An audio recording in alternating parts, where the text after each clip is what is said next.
This is 911 emergency. What are you reporting? Oh my God, we got attacked. Who attacked you? I don't know. You don't know who attacked you? Is that your home? Yeah, I don't know what to do. Three women went to bed on Halloween night. Only one of them would still be alive before sunrise. The killer didn't break in randomly. He waited. And the most terrifying part? He was someone they trusted.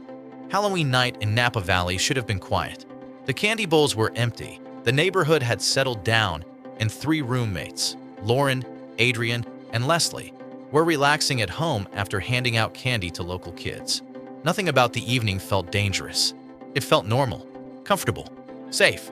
They watched TV, laughed, and eventually said goodnight, unaware that this would be the last normal night two of them would ever experience. Lauren went to bed first.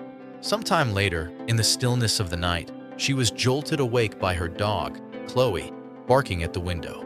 Outside, a motion detector had been triggered, causing a light to flick on in the yard. Lauren tried to calm herself. This had happened before. Cats passed through the yard all the time. She whispered to Chloe, reassuring her, pulling her back onto the bed. For a moment, the house went quiet again. Then she heard something that froze her blood. Screaming. Not distant. Not outside. Inside the house. Cries for help. Panic. Terror. Lauren knew immediately that something was terribly wrong.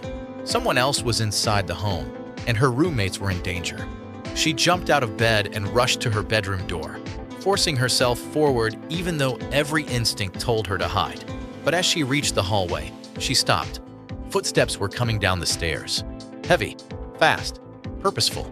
Lauren would later say she had never felt fear like that before, the kind that makes your body move before your mind can catch up.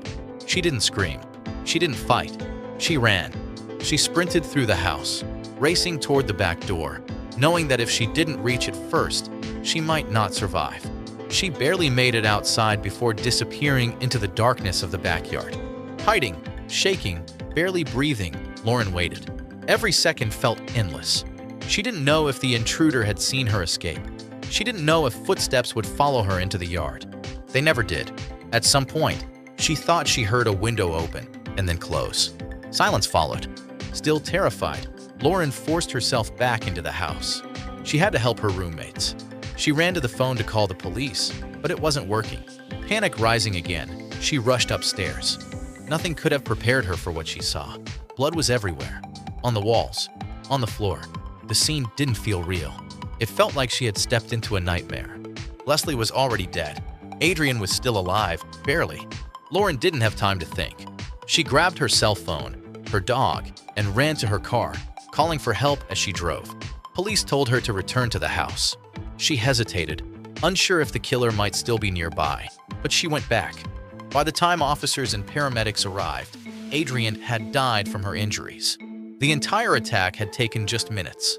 Lauren was the only one left alive, and the killer had vanished into the Halloween night.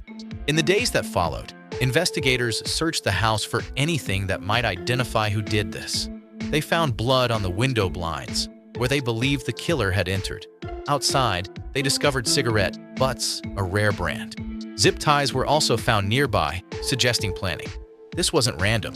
Both Leslie and Adriane had been stabbed repeatedly. Investigators believed Leslie was attacked first while asleep.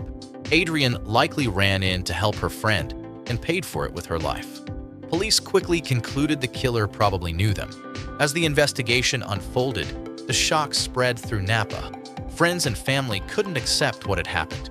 Lauren, meanwhile, was drowning in survivor's guilt.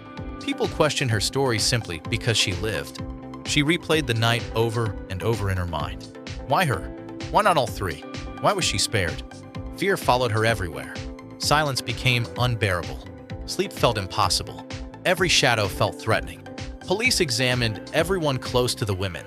Friends, neighbors, ex-boyfriends, acquaintances. Leslie had traveled extensively and met many people. She was outgoing, magnetic, and widely loved. Investigators wondered if she had been a target. Hundreds of DNA samples were taken. None matched. Months passed. Leads went nowhere.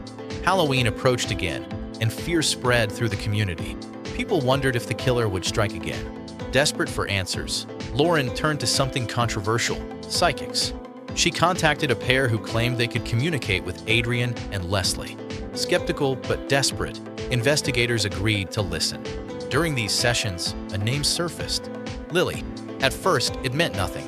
Lily was Adriane's best friend, someone trusted, someone grieving alongside them. Then, police made a calculated decision.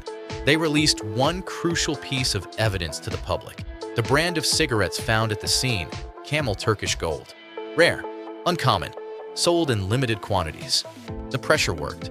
Just days later, a man walked into a police station and turned himself in. His name stunned everyone: Eric Koppel, Lily's husband, the man who had comforted the families, the man who had attended memorials, the man no one suspected. DNA tied everything together: the cigarette butts, the blood at the scene, the wounds. Eric admitted that he had been drinking heavily that night. He and Lily had argued. She left him alone. Something inside him snapped. After the murders, he burned his clothes. He tried to erase the evidence, but he couldn't erase the truth. The motive was disturbingly simple. He felt threatened. Adriane was close to Lily. She encouraged her, supported her, helped her see she deserved better. Eric feared losing control, and instead of facing that fear, he chose violence. Eric Koppel pled guilty to 2 counts of first-degree murder. He was sentenced to life in prison without parole. In court, the families confronted him. The betrayal cut deeper than the violence. The man they trusted had been hiding in plain sight. Today, Lauren carries the memories of her friends with her. Leslie and Adriane are gone, but they are not forgotten. Their lives continue to matter, through remembrance, through legacy, through the truth. Because the scariest thing about this story isn't the darkness outside that house on Halloween night.